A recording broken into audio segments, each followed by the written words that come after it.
A Bíblia é um livro de história, mas é diferente de qualquer outro livro de história disponível em qualquer biblioteca pública. A história da Bíblia começa com a criação da Terra e termina com o fim do mundo. Nenhum outro livro de história jamais foi publicado que abrange uma ampla gama de eventos no planeta Terra, parcialmente porque ninguém estava presente no início para testemunhar e documentar, e, portanto, ninguém pode escrever o início do nosso mundo com autoridade. Somos as únicas pessoas no mundo que sabem como tudo vai terminar. Isso é único. O Senhor não revelou o futuro aos seus seguidores para satisfazer sua curiosidade, mas sim para prepará-los para o futuro, para que não fossem surpreendidos quando ele chegasse e para que não o interpretassem erroneamente. Deus amou tanto o mundo que mandou o seu único filho. Seja grato que Jesus foi tão direto ao compartilhar o que o futuro reserva para nós.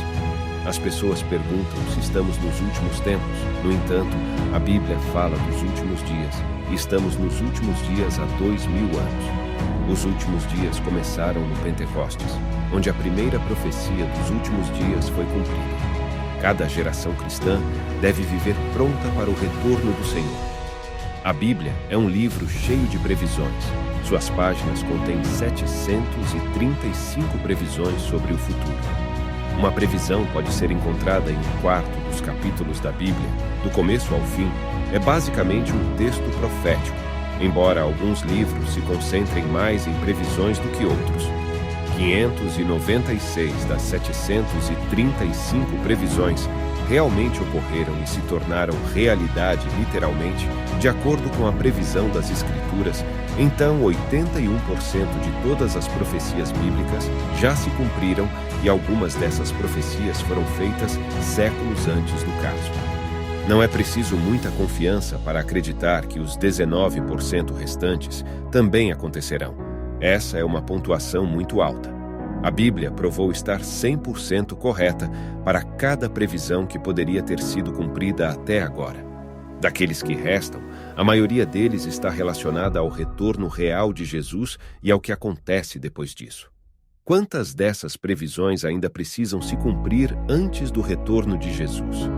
A resposta é cerca de 20, e estamos observando para ver essas coisas acontecerem primeiro antes de procurarmos o retorno do Senhor. Jesus nos disse para vigiar e orar. O que devemos vigiar? Não podemos ficar parados e olhar para as nuvens esperando que ele apareça. Isso não é o que ele quis dizer. Ele quis dizer para ficarmos de olho no que está acontecendo no mundo e ver quais sinais ele nos deu para nos ajudar a nos preparar. Os sinais são os sinais.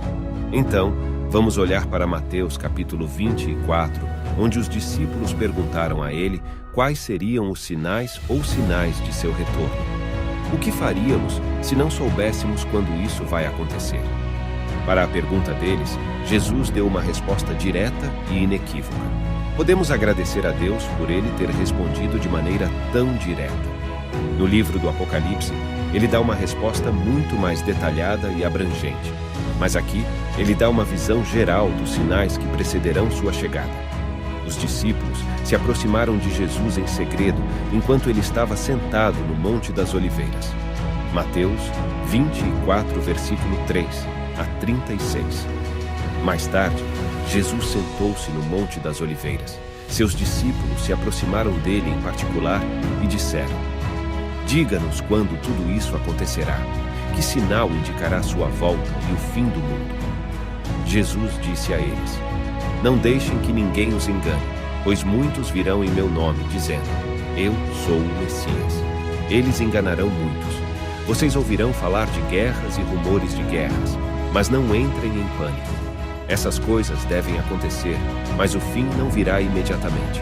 Nação se levantará contra nação e reino contra reino. Haverá fomes e terremotos em muitos lugares do mundo. Mas tudo isso é apenas o começo das dores do parto, pois ainda há mais por vir. Então vocês serão presos, perseguidos e mortos. Vocês serão odiados em todo o mundo por serem meus seguidores. Muitos se afastarão de mim, trairão e odiarão uns aos outros. E muitos falsos profetas aparecerão e enganarão muitas pessoas. O pecado será rampante em todos os lugares, e o amor de muitos esfriará. Mas aquele que perseverar até o fim será salvo. E as boas novas do reino serão pregadas em todo o mundo, para que todas as nações ouçam, e então o fim virá. O dia está chegando quando você verá o que o profeta Daniel falou, o objeto sacrílego que causa a desolação, de pé no lugar santo. Leitor, preste atenção. Então, aqueles na Judéia devem fugir para as colinas. Uma pessoa no telhado não deve descer para dentro da casa para fazer as malas. Uma pessoa no campo não deve voltar nem mesmo para pegar um casaco. Como será terrível para as mulheres grávidas e para as mães que amamentam naqueles dias. E orem para que sua fuga não seja no inverno nem no sábado, pois haverá uma angústia maior do que em qualquer momento desde o início do mundo, e nunca mais será tão grande. Na verdade, a menos que aquele tempo de calamidade seja encurtado, ninguém sobreviverá, mas será encurtado por causa dos escolhidos de Deus. Então, se alguém lhes disser, olha, aqui está o Messias, ou ali está ele, não acreditem. Pois falsos messias e falsos profetas se levantarão e realizarão grandes sinais e maravilhas para enganar, se possível, até os escolhidos de Deus. Vejam, eu os avisei antecipadamente. Portanto, se alguém lhes disser, olhe, o Messias está no deserto, não se incomodem em ir olhar.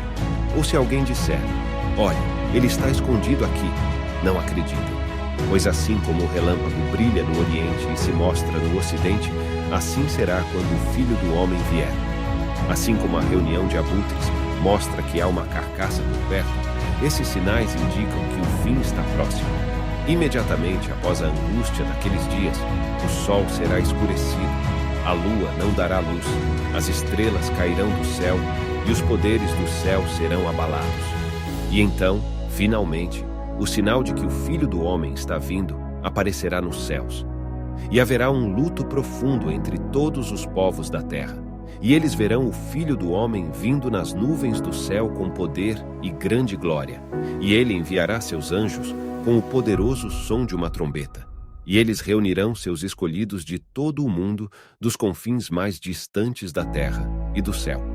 Agora aprendam uma lição da figueira quando seus galhos brotam e suas folhas começam a brotar. Vocês sabem que o verão está próximo da mesma forma quando vocês veem todas essas coisas. Vocês podem saber que sua volta está muito próxima, bem à porta. Eu lhes digo, a verdade, esta geração não passará da cena até que todas essas coisas aconteçam no céu e a terra desaparecerão. Mas minhas palavras nunca desaparecerão, no entanto. Ninguém sabe o dia ou a hora em que essas coisas acontecerão, nem mesmo os anjos no céu, ou o Filho, ele mesmo, apenas o Pai sabe agora. Nessa passagem, ele deu 4 sinais distintos de sua vinda então. Quais são exatamente esses 4 sinais que ele nos deu? O primeiro é claramente desastres no mundo e dimensões. Por exemplo, guerras, fomes e terremotos. Esses estão certamente acontecendo, mas eles têm acontecido por mais de 1000 anos. Eles estão se intensificando, então. Certamente estamos neste primeiro sinal. Já existem guerras, rumores de guerras, terremotos e fome. Jesus diz, não se deixem enganar. Ele diz isso de novo, e de novo, à medida que nos aproximamos do fim, o perigo é a decepção, tanto dentro como fora da igreja. Neste caso, ele diz, falsos cristos, falsos messias, pessoas que se aproveitarão da agitação dos desastres naturais para se apresentarem como salvadores. Há exemplos conhecidos de pessoas que fingem ser salvadores e levam as pessoas para locais desertos apenas para terminar em tragédia. No entanto, existem muitos falsos cristos, falsos salvadores, que afirmam ser o libertador prometido de todos os nossos problemas. Quanto mais problemas houver, mais falsos libertadores haverá, mas como Jesus nos aconselha, não se alarmem, não se preocupem quando souberem de uma nova guerra, uma nova tragédia ou uma nova fome surgindo. Ele disse algo surpreendente. Esses são eventos dolorosos, mas não são dores de morte. São dores de parto, então. Quando você lê sobre desastres na mídia, essas são as dores que significam que algo novo está prestes a nascer. Isso deve mudar completamente nossa atitude. Sabemos para onde o mundo está indo. Não devemos ficar alarmados ou desanimados, não tão preocupados quanto o mundo ficará com essas coisas. Os desastres no mundo são a dor do nascimento de um novo mundo que está para nascer, portanto. Somos muito diferentes. Temos simpatia por aqueles que estão sofrendo desastres e esperamos expressar isso e ajudar. Mas em nossos corações, não estamos alarmados, estamos esperançosos.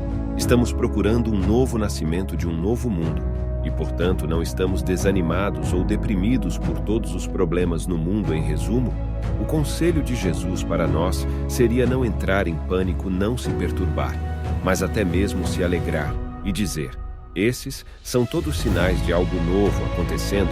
O segundo sinal de sua vinda não está no mundo, mas na igreja. Os desastres no mundo são o primeiro sinal à igreja, não o mundo. É o segundo sinal de sua vinda. O primeiro aviso são os desastres ao redor do mundo. O segundo são as mudanças na igreja. Assim como ele dividiu o primeiro sinal em 3 partes: guerras, terremotos e fomes, ele divide o segundo sinal em 3 partes, todas as quais ocorrem dentro da igreja. A primeira é a perseguição, que seremos odiados em todas as nações. O segundo aspecto desse sinal seria uma redução significativa no tamanho da igreja. O amor da maioria das pessoas esfriará quando toda a igreja estiver sob pressão. Muitos cristãos nominais, se não todos os verdadeiros cristãos, sairiam sob o fardo da perseguição universal. Seu amor esfriaria. Esse é um sinal muito deprimente. A grande surpresa na terceira parte do sinal é que o evangelho será pregado a todos os grupos raciais. A terceira parte do sinal é que o evangelho será proclamado. Uma igreja menor e purificada teria um maior impacto no planeta. Isso é exatamente o que Jesus está implicando. Falsos profetas podem ser fonte de engano. Em tudo isso, estamos cientes dos ensinamentos de falsos profetas quando não há paz. Eles ensinam paz em vez de serem uma fonte de desafio. Sua mensagem é de conforto. Está tudo bem, não vai acontecer. Eles dirão: tudo agora. O conselho de Jesus é continuar, não ceder a esses falsos profetas. Quem perseverar até o fim será salvo quando esse sinal ocorrer. Quando todos os aspectos da igreja forem desprezados pelo mundo, esse é o conselho de Jesus para todos os cristãos. Por que isso deveria ser assim? A resposta é que o trigo e o joio crescem juntos. E quanto mais perto eles chegam à maturidade plena, mais tensão haverá entre eles. Então é natural que os cristãos estejam sob muita pressão. No final, os cristãos são desajustados socialmente. Então haveria ódio. O mundo não nos pertence.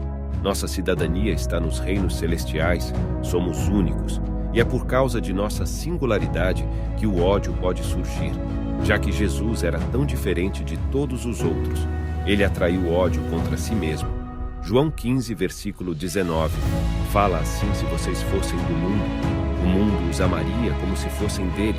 Mas como vocês não são do mundo, o mundo os odeia, mas eu os escolhi fora do mundo. Não é divertido ser desprezado.